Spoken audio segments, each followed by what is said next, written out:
Bismillahirrahmanirrahim. Assalamualaikum warahmatullahi wabarakatuh. Waalaikumsalam warahmatullahi wabarakatuh. Selamat siang dan salam solidaritas buat kita semua. Puji syukur kehadirat Allah Subhanahu wa taala, Tuhan yang Maha Esa, atas karunia kenikmatan yang Dia berikan. Hari ini kita kembali berkumpul di tempat ini untuk kesekian kalinya dalam rangka diskusi persoalan bangsa hari ini. Yang harapannya tentu bukan hanya sekedar diskusi, tapi juga ada tindak lanjut yang lebih konkret. Kalau bahasa Al-Quran tadi serbu, kata Bung Egi, ya, kata Bang Egi, Abanda kita. Tentu ini merupakan satu semangat bagi kita ketika kita bisa berkumpul untuk diskusi. Tapi pertanyaannya, kapan kita berkumpul untuk melakukan penyerbuan? Ya, kalau dari buruh itu jelas bahwa konteks perjuangan buruh adalah perjuangan meraih keadilan. Yang sampai detik ini kaum buruh itu sama sekali belum mendapatkan keadilan dari negara. Ya, pertama kita lihat soal upah. Nah, upah ini adalah sesuatu yang menurut kaum buruh ya cukup fundamental. Dikarenakan ketika kita bekerja tentu kewajiban sudah kita lakukan. Nah, ketika kita ya meminta hak ya, maka hak itu harus diberikan. Salah satunya adalah upah. Kalau bersandar pada hadis Nabi, berikanlah atau bayarlah upah buruhmu sebelum keringatnya mengering. Jadi menunda pembayaran upah saja itu tidak boleh, apalagi menguranginya. Nah, sampai hari ini upah buruh masih sangat rendah. Kemudian yang kedua, soal jaminan status pekerjaan, ya, yang disebut dengan job security. Nah, kaum buruh di Indonesia makin hari ya makin tidak jelas statusnya. Dulu ya zaman Orde Lama itu buruh dipekerjakan langsung diangkat karyawan tetap. Zaman Orde Baru ada istilah training 3 bulan, kemudian diangkat karyawan tetap. Ya, berubah ya, di zaman Megawati ada outsourcing. Ya, buruh yang dialihdayakan. Nah, hari ini lebih parah lagi, ada pemagangan di zaman Jokowi. Ya, magang itu orang kerja cuman dikasih makan sama transport. Ya, tanpa jaminan sosial, tanpa jaminan pensiun, tanpa jaminan hari tua. Ya. Iya. Artinya itu merupakan sesuatu yang sangat kejam. Ya, ini pemiskinannya, ketidakadilannya by system. Ya, by system. Nah, muncul lagi pembatasan ya upah soal PP 38. Nggak lama muncul Undang-Undang Omnibus Law Cipta Kerja, Undang-Undang 11 tahun 2020. Nah, yang berikutnya, tidak adanya jaminan sosial bagi kaum buruh.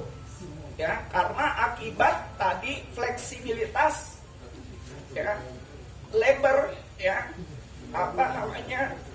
status pekerjaan yang makin fleksibel. Tidak ada jaminan buruh itu bekerja sampai pensiun. Nah, ini semua ternyata akar masalahnya ada pada korupsi. Ya. Nah, menurut beberapa penelitian, sumber masalah biang kerok tidak majunya Indonesia karena investasi selalu iklimnya negatif. Ranking pertama adalah karena tingginya tingkat korupsi di negeri ini. Ya, korupsilah yang menyebabkan ekonomi biaya tinggi, ongkos niaga naik, ya pengurusan soal izin dan lain sebagainya ya itu berbuntut panjang. Ya, ada istilah kalau bisa dipersulit kenapa dipermudah? Ya. Nah, karena mereka merasa susah, pengusaha ini yang paling gampang adalah ya membebani ongkos tersebut dengan cara mengurangi hak-hak kaum buruh di negeri ini. Ya. Nah, ketika ya pejabat korup ya maka sudah barang tentu ketika ya dia memiliki kewenangan kekuasaan, dia akan menggunakan kewenangan dan kekuasaannya itu untuk kembali ya meraih uang ya dalam suksesi kekuasaan mereka. Jadi kita lihat misalnya setiap kali pilkada, pemilu itu money politik ya beredar di mana-mana. Nah, karena money politik beredar di mana-mana, ya, ketika mereka berkuasa, mereka akan menggunakan kekuasaan dan kewenangannya kembali untuk mengembalikan modal mereka. Ya, bahkan cara politik dagang sapi dilakukan. Kalau gua keluar sekian, ya, maka gua harus dapat sekian dan untungnya harus sekian. Itulah yang kemudian lembaga-lembaga yang ditunjuk oleh pemerintah menjadi ladang bagi para koruptor. Asabri, ya, Jiwasraya, termasuk BPJS Ketenagakerjaan, yang iuran dana buruh yang dikorupsi paling besar di antara lembaga-lembaga yang lain. Ya, total 43 triliun. Ya, 43 triliun keterangan dari Kejaksaan Agung. Yang itu alasan BPJS adalah digunakan ya untuk investasi. 20% dia gunakan investasi ya dalam bentuk reksadana pasar saham. Ya, padahal kalau investasinya dalam bentuk ya investasi langsung yang lebih real dan konkret, barangkali tidak mengalami kerugian sebesar itu. Sekarang prosesnya sedang dijalankan oleh Kejaksaan Agung untuk mengusut kasus korupsi BPJS Ketenagakerjaan ini, dan kaum buruh konsen ya mengawal proses kasus korupsi ini sampai tuntas. Dan kita juga meminta kepada seluruh lembaga negara, wabil khusus yang diberi kewenangan untuk mengusut tindak pidana korupsi, baik itu KPK, kepolisian dan Kejaksaan Agung, untuk ya bekerja sesuai amanat rakyat. Ya, bahkan kalau korupsi itu menyentuh ya tingkat elit, ya bahkan kalau penuntasan kasus korupsi itu harus berhadapan dengan kekuasaan, mereka seharusnya tidak takut. Ya, justru mereka yang harusnya ya menjadi garda terdepan dalam penuntasan kasus korupsi. Ya, karena amanah mereka dari rakyat seperti itu. Menurut laporan ICW, rata-rata setiap tahun, ya tahun 2020 terakhir, 56 triliun lebih uang negara hilang akibat korupsi. Jumlahnya naik, ya berlipat-lipat dibandingkan tahun 2019. Jadi kalau kita mau lihat ya pemerintahan hari ini serius atau tidak mengusut kasus korupsi, saya rasa tidak ada seriusnya. Posisi Indonesia ya saat ini ranking 102 dari 180 negara terkorup. Kalau kita bandingkan dengan Korea Selatan, merdekanya cuma beda 2 hari. Kita 17 Agustus 45, Korea Selatan 15 Agustus 45. Korea Selatan ya itu mendapat ranking 39. Ya, 39 dari 180 negara. Indonesia 102, bayangin. Indeks persepsi korupsi kita terus merosot sampai hari ini. Apalagi kabar terakhir ya buronan BLBI Samsul Nur Salim itu sudah di SP3 oleh KPK. Satu-satunya surat yang belum pernah dimiliki oleh KPK, yaitu SP3, hari ini ya saat ini diterbitkan untuk ya buronan BLBI Samsul Nur Salim yang menggelapkan dana negara ya kurang lebih 4,5 triliun. Bayangkan.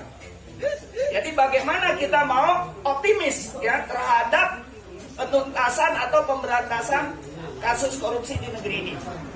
Tetapi bagi kaum buruh ya kita tidak akan pernah berhenti berjuang.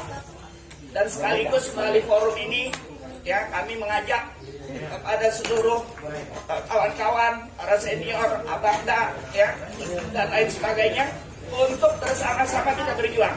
Mereka. Ya. Apapun isunya, apapun tuntutannya, sepanjang itu demi kemaslahatan bangsa dan negara, ya membela rakyat semesta, kita harus dukung. Hidup buruh, hidup rakyat, Iya. Kemudian pertanyaannya sembuhnya kapan? Ya, rasanya kalau kita ya tetap menunggu senior ini. Ya, apa senior ya? Oh, tanggal 5 ya. Nah, kita harus dukung bersama-sama. Nah, untuk buruh kita membentuk aliansi namanya Gerakan Bersama Usut Korupsi, GOBU.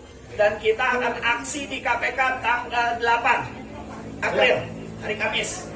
Ya, nah, jadi dipersilakan bagi teman-teman dan kawan-kawan yang bisa hadir di tanggal 8 ya di KPK. Nah, ya betul. Nah ini kesepakatan dari Bang Egi ya, kita sangat setuju ya, sangat sepakat. Kemudian terkait dengan ada bom, saya kira tadi sinyalnya sudah disampaikan oleh Bang Egi ya. Jadi memang ini juga media kita pertanyakan juga. Kadang-kadang memberitakan itu ya seolah-olah hanya dari satu sumber saja.